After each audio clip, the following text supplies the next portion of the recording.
چکے.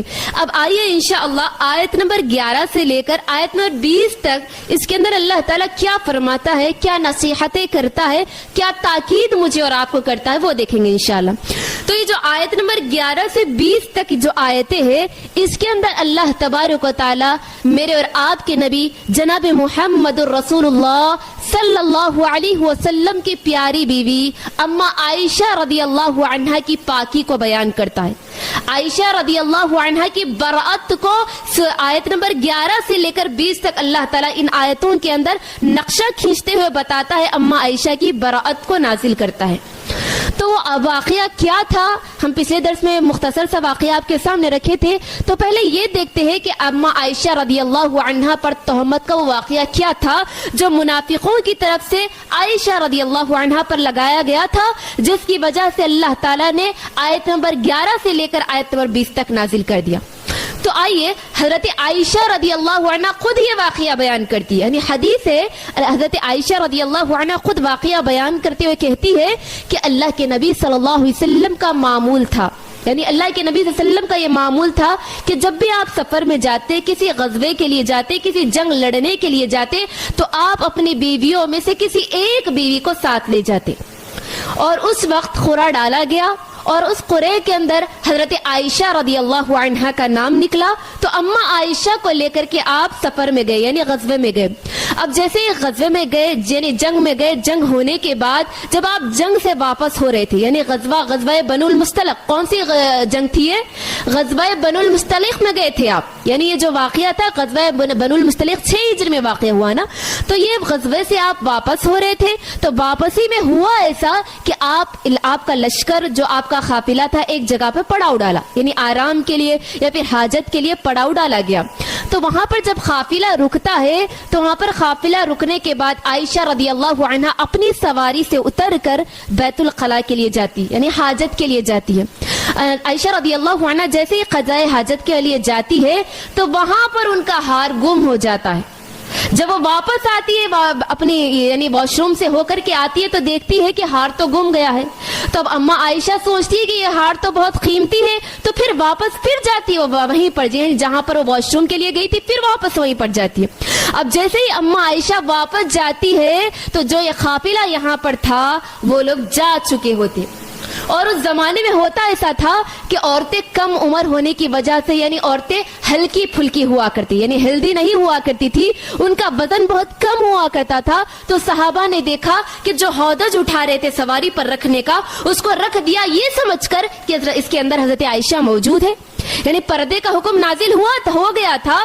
تو صحابہ کرام عورتوں کو نہیں دیکھا کرتے تھے, تو یہ سمجھ کر ہودج رکھ دیا گیا سواری پر کہ اما عائشہ اس کے اندر موجود ہے, لیکن اما عائشہ اس کے اندر موجود نہیں تھی. اب پھر جیسے ہی عائشہ رضی اللہ عنہ ہار ڈھونڈنے کے لیے گئی, ان کو وہ ہار مل جاتا ہے. پھر ملنے کے بعد جب واپس آ کے دیکھتی ہے تو لشکر تو جا چکا ہے. اب عائشہ رضی اللہ عنہ اتنی ذہین تھی کہ وہ سوچتی ہے چلو میں یہیں پر بیٹھ جاتی ہوں, جہاں سے قافلہ چلا گیا تھا وہیں پر بیٹھ جاتی ہوں, جب لوگ مجھے ڈھونڈنے کے لیے آئیں گے واپس آ کر یہیں سے لے جائیں گے. تو پھر بیٹھ جاتی ہے عائشہ رضی اللہ عنہ, بیٹھے بیٹھے ان کو نیند لگ جاتی ہے. اور اب اللہ کے نبی کا یہ معمول تھا کہ آپ یعنی جو غزوہ آپ کا ہوا کرتا تھا اس کے پیچھے ایک آدمی کو چھوڑتے تھے, یعنی جو سامان ان کا گم گیا ہو یا پھر جو سامان چھوٹ گیا ہو تاکہ وہ واپس لا لے. تو ایک صحابی جن کا نام صفوان بن معطل رضی اللہ عنہ تھا, ان کو اللہ کے نبی نے یہ ذمہ داری سونپی تھی کہ جو باقی چیزیں بچ گئی تھی ان کو ساتھ لے کر کے آئے. تو پھر صفوان بن معطل رضی اللہ عنہ جیسے ہی وہاں پر پہنچتے ہیں اور عائشہ رضی اللہ عنہا کو دیکھتے ہیں تو کہتے ہیں انا للہ و انا الیہ راجعون, یعنی اللہ کے نبی کی بیوی ہے, یعنی پردے کے حکم نازل ہونے سے پہلے آپ نے اللہ کے نبی کی بیوی کو دیکھا تھا. تو جیسے ہی دیکھتے ہیں پہچان جاتے ہیں اور کہتے ہیں انا للہ و انا الیہ راجعون, اور اس کے بعد سواری قریب کرتے تھے اما عائشہ کے اور بیٹھنے کے لیے کہتے ہیں, اور اما عائشہ بیٹھ جاتی ہے. اور صفوان بن معطل رضی اللہ عنہ عائشہ رضی اللہ عنہا کو لے کر نکلتے, مدینہ تک پہنچنے تک آپ کے درمیان اور اما عائشہ کے درمیان کوئی بات چیت نہیں ہوتی. تو پھر جیسے ہی مدینہ آپ پہنچتے ہیں تو جب لوگ دیکھتے ہیں یہ منظر کو, صفوان بن معطل کو حضرت عائشہ کے ساتھ آتے ہوئے دیکھتے ہیں, تو منافقوں کو تو اب موقع چاہیے تھا, طرح طرح کی باتیں بنانا شروع کر دیتے, تہمتیں لگانا شروع کر دیتے. دیکھو اللہ کے نبی کی بیوی ایک صحابی کے ساتھ یعنی غیر مرد کے ساتھ آ رہی. اللہ اکبر. اللہ کے نبی پر بہتان لگانا, الزام لگانا شروع کر دیتے, اور جو اس الزام کے اندر بہت بڑا سرغنہ تھا وہ عبداللہ بن ابی منافقوں کا سردار تھا, جو مسلمانوں کو طرح طرح کی باتیں کر کے بھڑکاتا تھا. یعنی اماں عائشہ کے خلاف اور باتیں کر کے مسلمانوں کو بھڑکاتا تھا تاکہ مسلمان بھی یہ الزام لگانے میں شامل ہو جائے. طرح طرح کی باتیں بنانے لگے, اللہ کے نبی کی پیاری بیوی پر الزام لگا, بد چلن کا الزام لگانے لگے, تہمتیں لگانے لگے. اب اللہ کے نبی جیسے یہ خبر سنتے بڑے پریشان ہوتی. اب اماں عائشہ جیسے یہ سفر سے واپس آئی, ان کو یہ تہمت کی خبر معلوم نہیں تھی, جس کی وجہ سے اللہ کے نبی کی بیوی یعنی حضرت عائشہ رضی اللہ عنہا جیسے ہی واپس آئی سفر سے تو بیمار ہو گئی. ابھی یہ خبر تو معلوم نہیں تھی, لیکن وہ بیمار ہوئی, تقریباً 1 مہینے تک آپ بیمار تھی.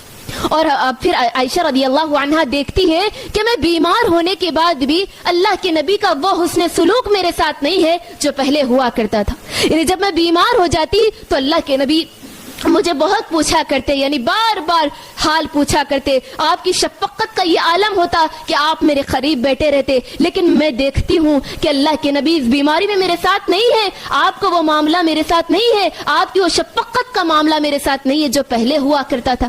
پھر بھی حضرت عائشہ خاموش ہو جاتی ہے, لیکن حضرت عائشہ کو یہ معلوم نہیں ہوتا کہ یہ تہمت آپ پر لگائی گئی, اور اللہ کے نبی بھی آپ سے ذکر نہیں کرتے.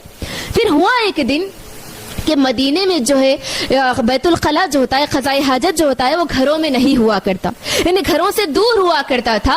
تو اسی طرح آپ قضاء حاجت کے لیے ایک دن گئی, یعنی قضاء حاجت کے لیے جانے کے بعد وہاں پر آپ کی ملاقات ایک صحابیہ سے کس سے ہوئی؟ ام مستح بن اساسہ رضی اللہ عنہ کی ماں سے ہوئی.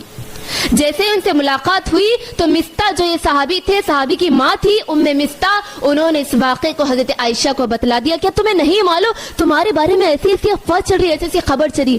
اللہ اکبر. جیسے ہی حضرت عائشہ رضی اللہ